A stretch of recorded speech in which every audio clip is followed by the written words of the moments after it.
Jacqueline. Do I pronounce your name right in this way, Jacqueline? Yes, I love it pronounced that with that accent. Yeah. Are there any bees buzzing around you somewhere close? Just when you turned on the Zoom room, you notice I wasn't here. I was here when I came into the Zoom room, and then I noticed a big bee going by the window. Oh, really? I got up to go take a look. I have two hives that live in the walls of my house. Oh, wow. I went to see, and it's been rainy and gray for the past 5 days, and just now the sun came out. And so, of course, the bees came out. So I ran to see what they were doing. Yeah, yeah, I understand. So, I've been reading your book, um, Song of Increase. It looks amazing. It's really beautifully designed with the golden bee on front and the gold hair. It's really, and yeah, well, I want to talk to you about this because it has touched me so deeply. It is the world of the bees. The way you open the reader up to the world of the bees in an amazing way, um, uh, letting us discover so many layers about their being and the beauty and the communion and the spirit. And well, I cannot wait to hear you talk about this. It's absolutely amazing. You live in America, you are a farmer, and one day somebody gave you a hive and a hive of bees. And I would like just to start off there. That has been a while ago, and maybe you can tell what happened because Because it was very unexpected. Yes, that's a good reason to start. My husband and I had just bought a farm on 10 acres, and we were not farmers, but we were interested in learning about farming, especially biodynamic farming, which has a whole quality of spirit to it. This was 20 years ago, and a friend of mine came and she said, you have a farm, you should have bees. And I thought, that sounds logical. Sure. It was a neighbor who had just bought the house, and she didn't want, it was a derelict hive in the back forest, and she didn't know anything about bees, didn't want bees on her land, and asked if this neighbor could find a place for them. So she asked us, and I said, sure, that sounded great. And so we moved with much fanfare. We moved the hive from the city of Portland, which is about 45 minutes from me, up here to our farm. We were dressed to the nines. We had so much protective equipment, like the bees were going to come out and attack us. yeah, yeah, Wrapped the hive up in it was just, the level of fear was astounding to me now when I think back on that. And the next day I went out to see the hive. We had put them down in the lower fields, and I went out and I got just dressed, the bee hat, the bee veil, the bee gloves, duct tape around my sleeves so that no bee yeah, could get in through a little sleeve hole there, and duct tape around my knee-high boots. And I went and I sat next to the hive. The funny thing was that this was in July, and it was very hot. Oh, wow. There you were. I Yeah, had put on extra clothing underneath just in case the stingers could, I mean, just the misperceptions I had about bees were just yeah, astounding. yeah. So I sat next to them and I watched. I was dripping sweat, and I was fascinated by them nonetheless. And I went every day and I sat next to them. And finally, I started realizing that the bees had never made a single move toward me. If they landed on me, they landed on me like they were landing on the branch of a tree. Yeah, yeah. They barely acknowledged my presence. Wow. And I realized I didn't have to have the double layer of clothing on. I didn't probably need the duct tape around my wrists and ankles. And um, it took a while for me to trust that they weren't going to harm me. Wow. Yeah. And I think of that in retrospect, so silly of me, because they never, ever, ever made one single step towards being aggressive and assertive with me. So that was just kind of me responding to things I'd seen on TV, Yeah. books I'd read about, movies that scare you about things. Yeah. Yeah. All of this stuff is, I credit the media really with greatly influencing our common sense. Yeah, yeah, yeah. Because they're what I've read now even more. They're the most magnificent creatures and the most magnificent being probably on this planet. Well, that's the way I feel it now because I'm just deeply in love now. And That you're deeply in love with them now. yeah, yeah. Well, if I had a book like this to read when I first started, I think it would have been very different for me. Yeah, that's why I'm so excited to talk with you about this because everyone in the Netherlands this will be broadcasted in the Netherlands and in Belgium should know about this. And you know, people who have a big garden who would like to have bees, you really need to and also people who are on a spiritual awakening journey. You know, we can learn so much because maybe we can go there already. Like if there's something that we can learn from the bees in all these years, what would you say? What, there's many things probably, but what would you say? What have you learned that you could say, ah, this is really a teaching for us as humankind? Well, I've found that they're really spiritual teachers. Hmm. You know, that was unexpected. I thought they were a part of agriculture. And then the more that I've spent 20 years with them now, I watch them and I see how cooperative they are. And I think that's probably the biggest thing I think about in terms of what do they embody? Cooperation. They care for each other. They worked, you know, one time I was in my hive and it was hot. It was in the middle of the summer and I probably shouldn't have been in there. It was too hot. The wax is too pliable. Then it doesn't have as much of its structure. But many of my first years, I made mistakes doing things that I should have questioned. You know, if people say, "Oh, that's okay, you can go in the hive anytime," I just assumed that was true. And then as I got more along, I started asking myself, do I need to? Why do I think I have to? Yeah. What am I going to do that they can't do on their own? Anyway, I was in there one time and I bumped a frame that has the comb on it. I don't have a frame here, but it's a wooden frame. And then it has a big piece of wax that's filled with honey on it. I bumped it and it fell off the bar. Wow. It actually fell off and it dropped down about an inch or two. And the part that hit the bottom of the hive, it broke the wax and the wax was then leaking the honey onto the floor of it. This was something I did. I opened up the hive to do something ostensibly to help the bees do something. And I made a terrible mess. I just messed it all up. Yeah. And I watched the bees and I just had this, oh my God, look what I just did. I made a terrible mistake. I shouldn't have done this. And I was, you know, doing my ritual thoughts in my head, which are, you know, what a terrible thing you've done. And I felt bad. What are they going to do? And I saw what the bees did. They were all busy doing something. And each of them turned and looked and went, huh. And then they stopped doing what they were doing and they came down and all of them got together and they cleaned up the mess. Wow. There was no anger at me. There was no guilt. There was no punishment.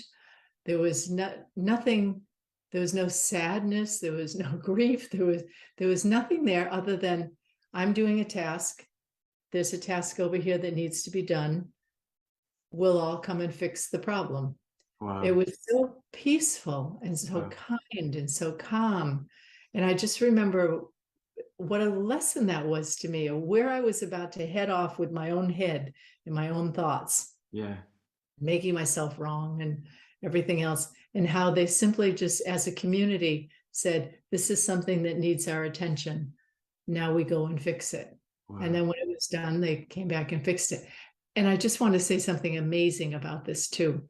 I broke this comb and it fell off the bar. So the bar is like this and the comb is here. So this big piece of comb, boom, fell down here. It was still between bars. So I had kind of propped it up. I put a stick on one side and a stick on the other side and kind of put the comb so it was back on the bar again.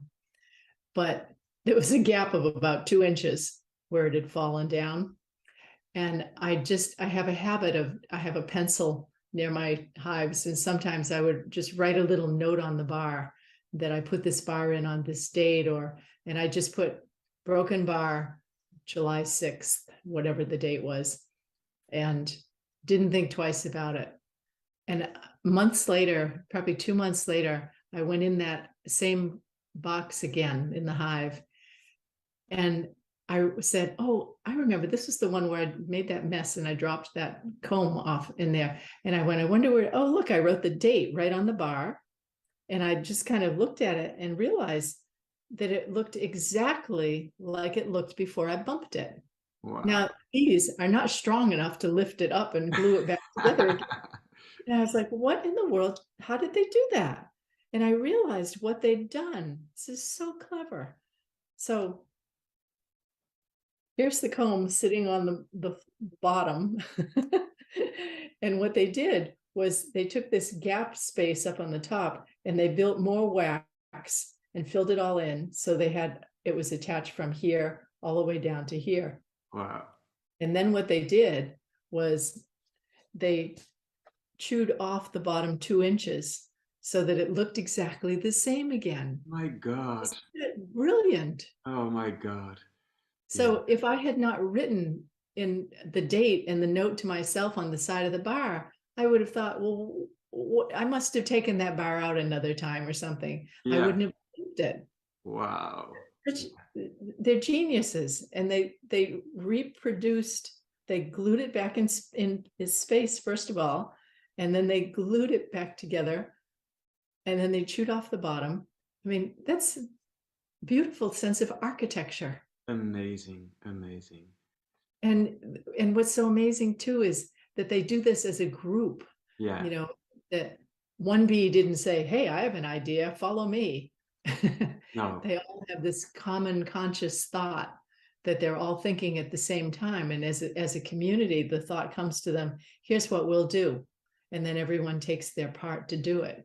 Think of how the world would run if we humans could have enough audacity to be bearing thoughts that were productive for all of us at the same time. Yeah. That would be amazing. Yeah. And I think that's a great part of what they have to teach us. Yes.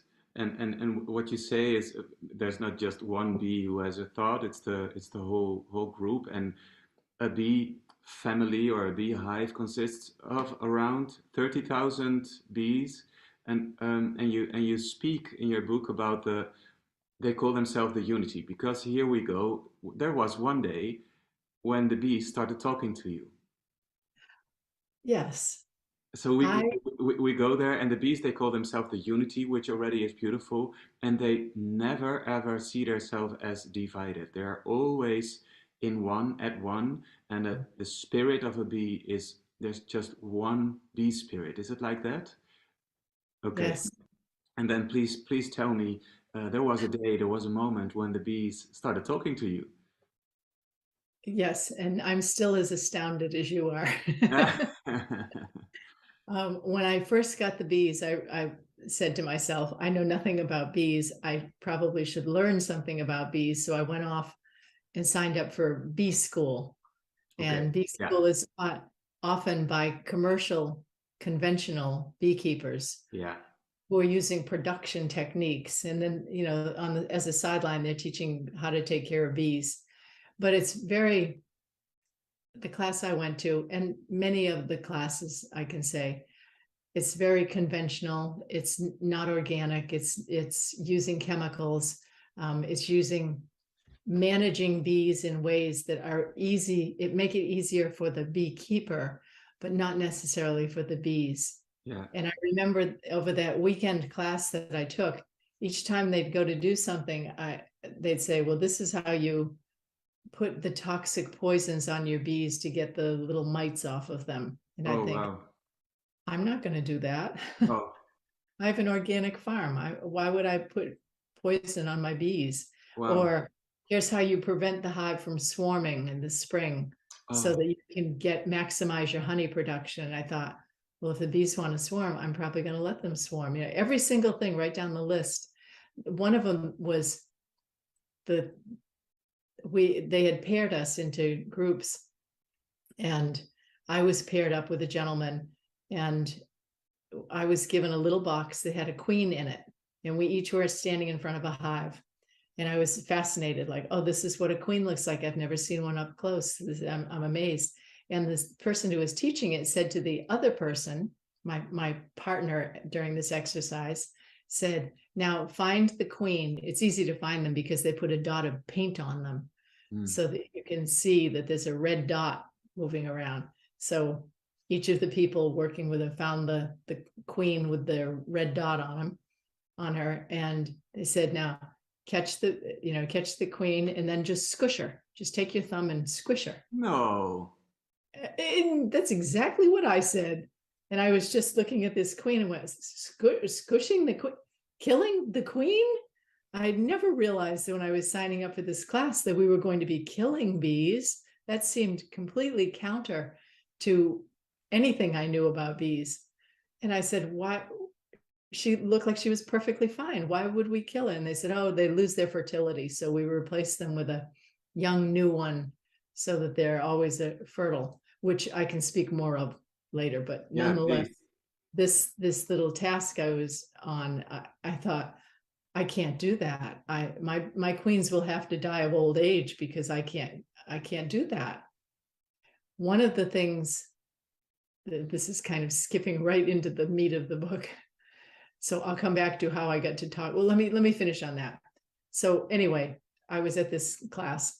All these things were going on, and I kept saying, oh, this is not the kind of way I want to keep bees. I want a relationship with them. I don't want to be manipulating them and causing them distress. Anyway, so I came home to my bees. I went up to my hive and I said, I just went to bee school and I learned nothing. I learned everything I've been wanting to do, but I don't want to do this kind of beekeeping. And I was just earnestly talking to them just like this. And I said, you're going to have to help me because I don't know how to do it. Yeah. I'm sure I'm not going to do it that way. But 20 years ago, bees were not as popular as they are now. Now, many people have heard the plight of the bee and many people want to help. But 20 years ago, there weren't a lot of books about beekeeping. There were not a lot of alternatives. And it was pretty much thought that you went to school and learned a smaller version of the conventional beekeeping that was being taught. Anyway, I went every day and talked to my bees and said, I want to do right by you. I sincerely want to provide a wonderful home for you, but you're going to have to help me because there's no place for me to turn. And so I did that. And I did that for 6 years. I would go frequently and talk to, and by then I had a number of hives, probably 10 or a dozen hives. And I would talk to them. I was fascinated by them. I never lost that fascination. I didn't understand what they were doing most of the time. I spent 1,000 hours, and that's not even a little bit of an exaggeration. I spent over 1,000 hours in those first few years watching my bees, just saying, you'll have to teach me because there's no one for me to turn to, and I want to do right by you. Wow. So 6 years in, I woke up one morning sleeping next to my husband. I woke up and it was like I had a little voice in my head talking, and it was telling me something about the bees. And it was something about the drones, the male bees, and how they fit in the hive. And I was thinking to myself, this is not something I've ever read in a book. I've never heard anybody talk about this. Where is this coming from? But I'm also open-minded enough to know that something was being gifted to me and I better write this down. So I sat up in bed and immediately wrote down all the information that I got. And I woke my husband up and said, listen to this. This is really quite unusual. And the next morning, the same thing happened again. I woke up, and in that place between I'm still asleep and I'm fully awake, in that middle space there, it was like another voice talking to me, telling me something other about the bees. Wow. And my husband at that point, I think probably on the third day, he said, if it would help you stay in the space of listening, you could just say it out loud and I'll write it down for you. Wow. So we wake up in the morning and we did this. And I did that for, I think, probably over maybe 3 years. Wow. And I realized, and I was teaching my own bee classes, which were very well attended, because it turns out there were many people who felt like I did. Yeah. And I started sharing this information in there. I said, this comes from someplace bigger than me. And as people were listening to it, they were saying, that just makes so much more sense than the type of beekeeping that we've learned. And, so anyway, the book evolved out of that. And that's what Song of Increase, listening to the wisdom of honeybees for kinder beekeeping in a better world. Yeah. That's where that book came from. Yeah. So it's strange to me because I didn't write the book, and I have some stories in the book about me interacting with bees. Those I wrote. But the information about bees and how they think and feel and how they act and how they know, how their worldview, that all came from the bees. Yeah. Can't be too attached to It's more than amazing. It's so multi-layered. And well, your credit is 100% sitting with bees, saying to them 6 year long, I want to do you good. So that's, of course, that's what I think that's like it showed them I was earnest, and I was truly earnest. I didn't expect an answer, though. No. Who would have thought they would go start speaking back? But they did. And they've shared really very deep information. And not only about ways that beekeeping can be in a much more friendly way, and so that a hive can thrive and that they can. So I would like you to speak a little bit about that, because the conventional beekeeping, you say, is actually damaging the bees, and also especially the spiritual side which they have, which back then almost nobody had any knowing about. But you also talk about Rudolf Steiner, who also talks beautifully about the spirit of the bees. What would you say? You wanted to say a bit about the queen and why it is so important to let her live and her fertility, and maybe you can say something about this. This is a really good example of conventional beekeeping versus this kind of open-minded spiritual view of bees. In conventional beekeeping, bees, every hive in the springtime has an opportunity to multiply itself, replicate itself. And what they'll do is, when spring is the time when all the flowers come out and the nectar is being brought in and made into honey, the queen is laying lots of babies so that there's a bigger workforce. It's just the time of high productivity. And that's where I got the name of my book from. Song of Increase this is the time of increase. And one of the things that happens is there'll be a moment when the bees realize that there's going to be more than enough, so they can double themselves. So when they do this, there'll be preparations for more than a month, saying, when we get to this point, then we can split off a part of our hive and send out the old queen with a whole contingent of young workers, and they'll go find another place to make a hive and make a home. So they double this one hive, and then now there's two hives. So that's how they reproduce themselves. And this swarm itself is just such a magical being. Part of this whole hive is this swarming, this activity of excitement, is that they're bonding, that they're like, with this group right here, we are leaving now and we're going to find our new home and we're going to build a new home together. They're very excited. And then lastly, the queen comes out, and she's able to be hidden within these, say, 10,000 bees, so that like a stray bird flying by wouldn't go, oh, hey, I want the big one. Yeah. So remember when I was in bee school and I said, why are we killing the queen? And they said, she's a year old, she's lost her fertility, and we're going to replace her with a new queen, which we do every year. We kill the old queens, we replace them with a new queen. Well, my experience is that a queen left alone, going year after year, will live 5, 6, 7 years. 5, 6, or 7 years. Wow. And that's like, why are we killing the queens? And they said that she lost her fertility.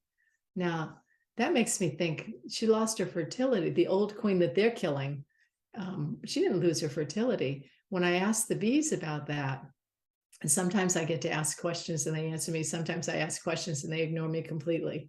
On this one, they actually gave me an answer. They said, no, what happens is all the bees come out and then the queen comes out and the queen flies in the sun.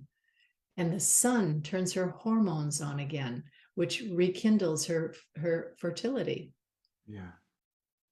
Conventional beekeepers don't allow bees to swarm because it cuts the honey production staff in half. Yeah. You know, and so there's not as much honey to be made because there's not as many bees. So they keep all the bees together. And the way they prevent them from swarming is they will often clip the queen's wings so she can't fly. So she has to stay home because she can't fly away with them. And sometimes I've worked with hundreds of swarms, and I've seen the ones where the queen comes out and someone had bought a queen and didn't know that they had clipped the queen's wings, and the bee comes out and she just falls to the ground and she can't fly, and it's so sad. And the bees will go back in. Hopefully the queen can get back in, or it just makes problems. It's terribly disrespectful. And the truth of it is, the queen didn't lose her fertility. She was denied her fertility because she wasn't allowed to do a natural process that rekindles her fertility again. So it is so beautiful when you speak about this in the book, or when the bees speak about it. And also this swarming, it's almost like the climax of the book. The climax of it is so amazing, the joy that they feel of going out together, and the wildness. Can you tell us about the sound in which they convey information about the lineages, about where they come from? This is a really interesting thing. First of all, hives are very protective of who they let in the hive. And there's guard bees who stand out at the door and they don't let other insects in. And they also don't let other bees in, except the drones, the boy bees. They just don't defend against them at all. And if you had a choice of where would you let this strange drone just come wandering in, stealing honey? Nope, not interested. Doing any of the chores? Not interested. They go right to the babies. They go to the nursery where the baby bees are. And none of the nurse bees who are taking care of the babies are alarmed at all. As a matter of fact, the drones come in and they have a song. They sing. And what they told me was, this song is, and they're even named after the sound they make. It's a deep zzz, it's much deeper sounding than the rest of the female bees. They come in and they sing this song, and in this song it tells the history of the bees, where we've all come from, everything behind us, and then it tells the future, where we're going and how we get there. So it's this whole sound that permeates the body of the baby bees and tells them, this is where we've come from, this is where we're going, and it's mixed with the sound of the female bees who are doing all the chores of the hive, which is the present. There's this whole lush soundscape of, this is where we've come from, this is where we are right now, this is where we're going to. It's this whole sense of beingness in the universe. It reminds me of the Australian and some African tribes. They have singers who during birth sing the birth songs. And that's what this is like.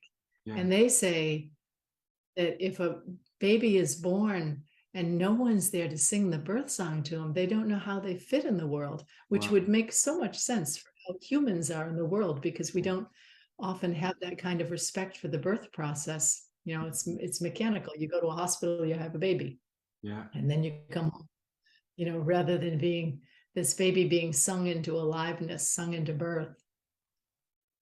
So I think that's one of the lessons for that, is to look at what this process is and re-invite that back into the birth process for humans. Yeah.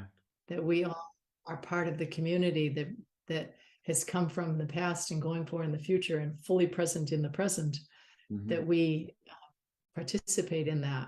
Yeah. Yeah. And one last question. We're almost heading a bit to the end of the interview of our time. What I find amazing is that when one bee flies out, or when the bees fly out to find a hive or find a new place, can you say about how that works? That all the hive somehow knows what is happening. I've got all different kinds of freedom hives, and they're all called different names. But what I have them out there for is that way the bees can choose. See that this one is the appropriate one for this particular hive. And when they go out and look in the springtime, the scouts go out, and it is really kind of a magnificent part of it, because they find a little tiny opening, and they go inside, and there's this room in here, and would it be just big enough for us? And they check it out, and they don't actually take all the bees and go over and look at the new hive. A number of them will be inside the hive, and what they do is they actually make a projection of what this space will be like when they inhabit it. Wow. And they send that, however they do that, they send that to the rest of the bees that are back in the colony, in the hive itself, and say, look what we found. And so they're not sending a picture of an empty space. They're sending a picture of, this is what it can be like. Wow. There's actually a moment where they decide to choose that particular hive, but only a few of them have been to visit it. And then they all will move over and into it on the day that they do their swarm. And I just want to say one thing that they do when they come in. So they've got this whole big empty space, and now they're going to build a hive inside of it. They're going to build all the wax structure. What they do is up on the top, here's your bar going along like this. One bee will hold on here and hold on here and spread its legs, and another bee will hold on and spread its legs and hold.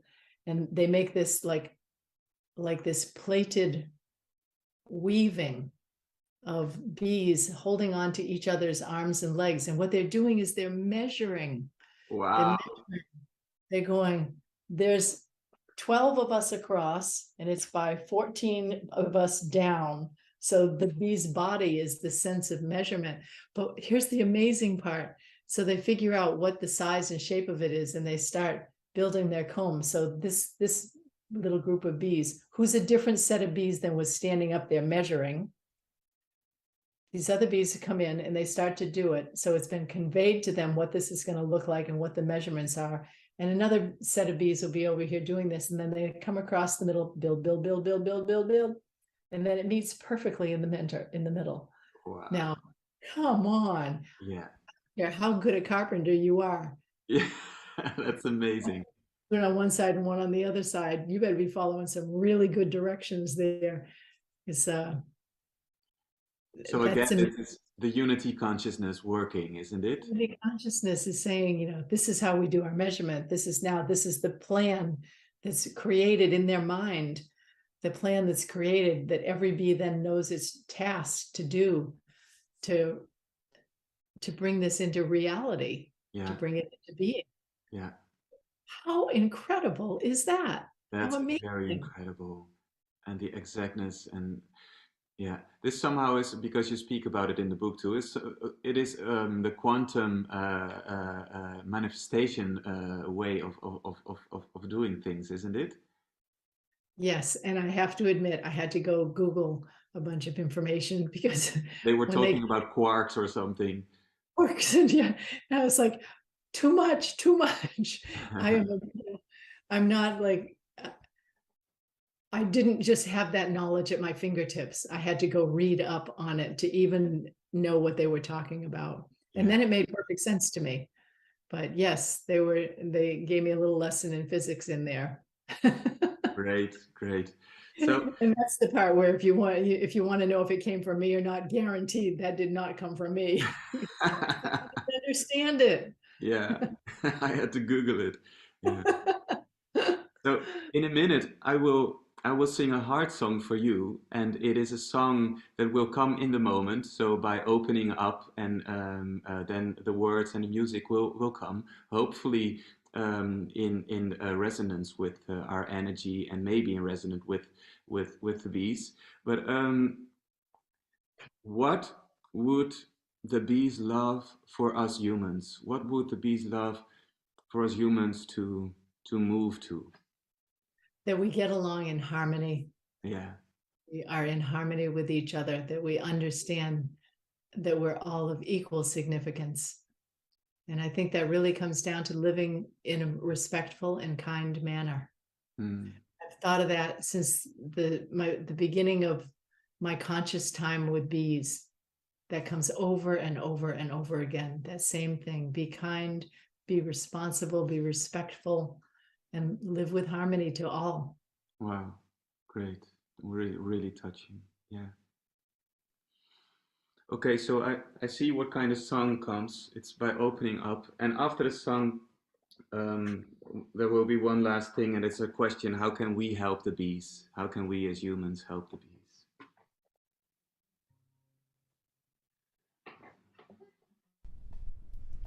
So this is for you, Jacqueline. Thank you for all the beautiful things you offer, and I hope many people will find their way to your book. And now let's see what kind of song comes for you.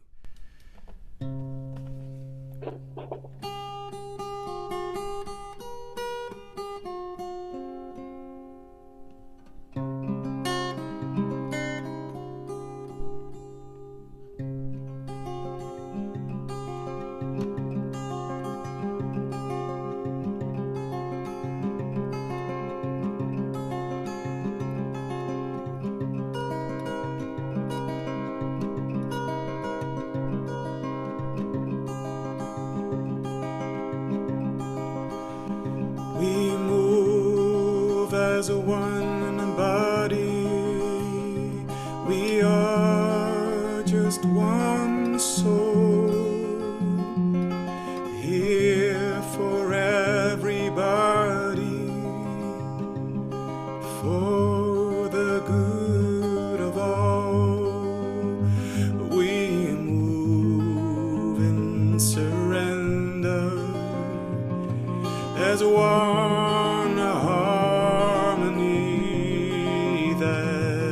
Sings for everybody. You can be who you want to be. Be free. Let the light carry you. Let the light guide you. And we all are heading the same way we can be, moving together, bringing this pleasure everywhere we go. Know that we are keepers of the light, and we hold it inside, and we spread it every time. We are here when we fly. We are keepers of the love, and we bring it from above to the land beneath your feet. This is where we will meet again and again. Oh, we fly, surrender to the ocean, fly to bring back the light inside, for everyone to refine. And we are grateful for every instant, grateful for everything you give, grateful for all the instants that you speak with us, that you care for us, that you're holding us, you're reaching bringing us, you're bringing us alive by meeting us the way we truly are, beings of the stars.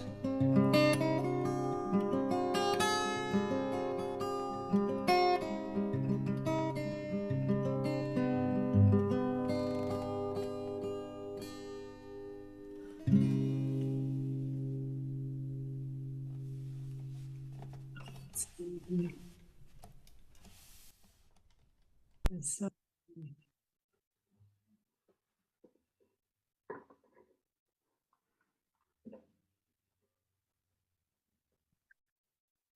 excuse me for just one moment. I need to get something. And it just came to me that I had. Do you know that it's in Dutch? Oh, no! Is it translated? Yes. This is, I didn't know that. Wow. I As a didn't matter know of fact, that. this was the first language the book was translated into. That's amazing. So This I'm is, so glad I just remembered this. that's very good that you remembered it. Yeah. So this is one thing. Everyone in Holland and Belgium watching, what can you do to help the bees? Buy this book. And Oh, everybody else speaking English, buy this book. That's one thing we can do to help the bees, because all the information you share, it is so rich, it is so wild, and it's so freeing. Um, what else? Could you just say a few things? What can we do to help the bees be the Such bee? an easy answer. Such an easy answer. Don't use chemicals. Toxic chemicals don't belong in the world. And the other is plant flowers. You don't have to become a beekeeper. As a matter of fact, I don't encourage a lot of people to become beekeepers. It's more plant good forage, and that contributes to the health of not just the honeybees, but all bees, all nature. Yeah, Contributes so much more than we imagine. Yeah. So good, especially native species.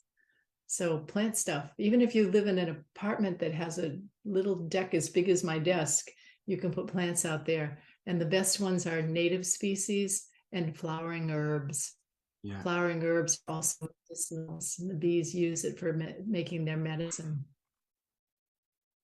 Really great. Thanks a lot, Jacqueline, for this wonderful talk. And well, a lot of love to the bees. Thank you.